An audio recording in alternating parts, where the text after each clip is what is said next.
Okay, happy Wednesday racing, bayang karerista. Shoutout lang tayo saglit. Happy racing dyan kay Boss Ronald Susim at pati na rin sa mga bettors or mananaya natin sa bayang karerista dyan sa Top Shot OTB. At happy racing na rin kay Boss Rogie Galon from Santa Mesa, Manila. At happy racing na rin kay Boss Glenn Santa Maria dyan sa Tayuman. Okay, so Wednesday racing tayo at usual Wednesday schedule nga tayo, no? 7 karera, start time alas 5 ng hapon. So simulan na natin yung mga giya natin para sa araw ng Miyerkules. Okay, race 1 tayo. 3-year-old and above maiden race. Distansya natin dito 1,400 meters, start ng winner take all. Okay, so first choice natin dito, no, yung kalahok numero 6 na si Charm Boy, Jan Alvin Guse, napakagandang kabayo at from the SC Stock Farm, no, at siya nga yung first choice natin dito at yun nga, tingin ko medyo lamang yan. Second choice natin dito yung kalahok numero 8 na si Super Dancer, JMS Torque naman yung re-renta dyan at pwedeng pangsama na rin, pang dehado, no, yung kalahok numero 10 na si M Butterfly, JD King Flores naman yung re-renta. Okay, so dito sa race 1, first choice nga numero 6, Charm Boy. At second choice natin, kalahok numero 8, Super Dancer. At pwedeng pang dehado, kalahok numero 10, M Butterfly. Okay, race 2 tayo, class 4, 16 to 21 bracket, start ng peak 6. Distansya 1,200 meters. Okay, first choice natin dito, kalahok numero 6, High Society. Rem Garcia yung re-renta dyan at medyo tingin ko gumang yung laban niya, no? So first choice natin yan at medyo mainam nga rin yung huling itinakbo niyan. Second choice, kalahok numero 8, Madam Ruby. Gagabayan naman yan ni Jeff Sarate at medyo gamay na ni Jeff Sarate to at maganda rin yung post position niya. At third choice natin dito, pang dehado, yung kalahok numero 7 na si Instant Message. Noel Lunar naman yung re-renta dyan. Okay, so sa race number 2, first choice nga natin, kalahok numero 6, High Society. Second choice, kalahok numero 8, Madam Ruby. Third choice, kalahok numero 7, Instant Message. Okay, race 3 tayo. Race 3, 3-year-old group 6 race, no? At mga 3-year-old nga to at nalalamangan ako dun sa kalahok numero 7 na si Binalot AU, Mark Angelo Alvarez yung sasakay dyan. Tingin ko pwede ng paninggil yan, no? Kung gusto nyong pamproteksyon, tingin ko yung tatalo na rin yung kalahok numero 3 na si He's So Fine. Gagabayan naman yan ni Kelvin Abobo. So dito sa race number 3, single ko na to, kalahok numero 7, Binalot AU. Masyadong impresibo yung panalo nito.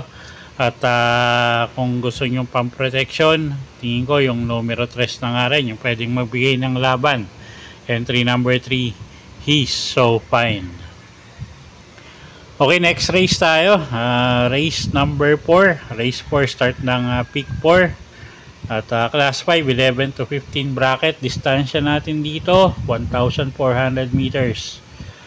Okay, medyo magulo tong karerang to, no? Ang daming matulin. First choice natin, kalahok numero 5, La Republica. Pabs Caballero yung re-renta dyan.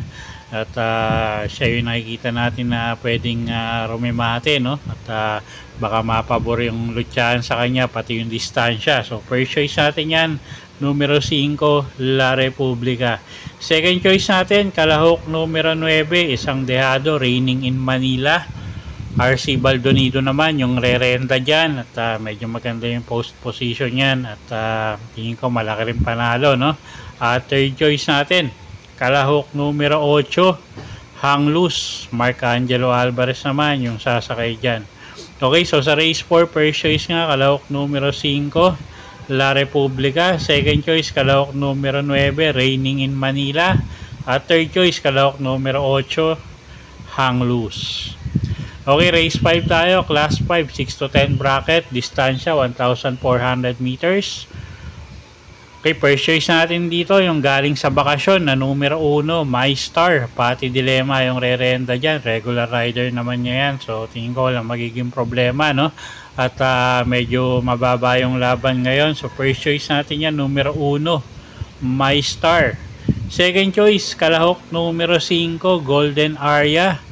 AP Asuncion naman yung re-renta dyan. At pag nauna, tingin ko malaki panalo. At isang debanderang kabayo nga yan. At third choice natin dito, pang dehado, kalahok numero 3, Clairvoyant. JM Estorque naman yung sasakay dyan. Okay, so sa race 5, first choice nga, numero 1, My Star. Second choice natin, kalahok numero 5, Golden Aria. At third choice, pang dehado, kalahok numero 3, Clairvoyant. Okay, race 6 tayo, penultimate race, class 5, 11 to 15 bracket, distansya 1,400 meters. Okay, first choice natin dito, kalahok numero G's, Make a Difference. Diyan, Alvin Gussi na yung sasakay dyan. Medyo maganda yung post position niya, last to enter. At siya nga yung first choice natin, no? At saka medyo magang na rin yung laban yan. Second choice, kalahok numero 6, Space Jam. Boji Henson naman yung re-renta dyan. Gamay nung hinete yan. At tingin ko medyo mababa na rin sa laban. Third choice, pang dehado, kalahok numero 8 na si Gabriel. Gagabayan naman niya ni Jeff Bakaykay. Okay, so sa race number 6, first choice nga, numero G's, Make a Difference. Second choice, kalahok numero 6 na si Space Jam. Third choice, kalahok numero 8 na si Gabriel. Okay, next race tayo, race number 7, last and final race for today, paratingan. Class 5, 11 to 15 bracket, meron tayong 10 kalahok dito. Okay, first choice natin, kalahok numero 4, Seychelles. Si Elad Vincula yung sasakay dyan. At medyo mababa na sa laban yan, no? So, first choice natin yan, kalahok numero 4, Seychelles. Second choice, kalahok numero 9, Helgay. JD King Flores naman yung sasakay dyan. At isang deremating kabayo, baka mapaborin distansya sa kanya. Third choice, pang dehado, kalahok numero 3, Step Bell. Sasakay naman niya ni Jan Alvin Guse. Okay, so sa race number 7, last race, first choice nga natin, kalahok numero 4, Seychelles. Second choice, kalahok numero 9, Helgay. At third choice natin, pang dehado, kalahok numero 3, Step Bell. Okay, so yun po yung mga giya natin para sa araw ng Miyerkules, March 19, 2025. Sana po yung makatulong sa pagpili nyo ng mga tatayaang kabayo. Inuulit ko po, kayo pa rin po masusunod kung saan nyo itataya yung pinagpaguran yung pera. Good luck po at happy Wednesday racing, bayang karerista.